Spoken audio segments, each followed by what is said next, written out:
Whether you're a first timer in the gym or a competitive strongman athlete, learning from those you want to emulate is always a winning move. And if you've made it to a position where others are asking for your help, let me share with you a phrase among those who suffer from Frenchness. And that phrase is noblesse oblige. Literally, it means nobility obliges. But in essence, what it means is if you're better off, if you're ahead of others, you have a duty to help elevate them. A rising tide lifts all ships. Speaking from a personal example, I'll never forget when I first started lifting weights at the college rec. I was squatting 65 pounds at the time.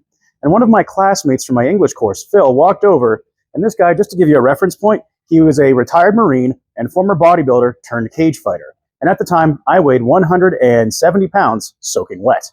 So, needless to say, as someone who was just starting lifting, having someone like that walk over and tell me, great form, keep it up and you're going to be out lifting everyone, you can imagine how much that meant to me.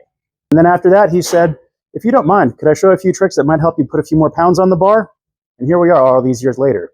And I think back to what Phil did for me and what that meant for my long-term development. So for those of you who have the ability to help others and are being asked to help others, remember, noblesse oblige.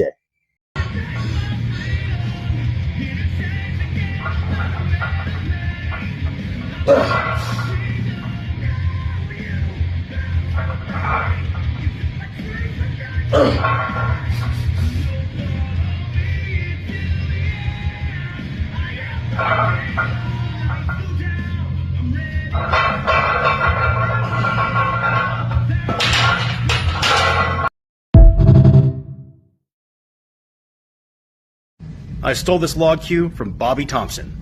I recently had the chance to talk with him about ways to improve the log press, and something he had mentioned is when your lap phase, you want the handles pointing down and away from yourself. And if you look really closely at my hands, you'll see what I'm doing there is I'm actually using my thumb to push the log downwards and away from me to get that proper angle before moving into the Viper press.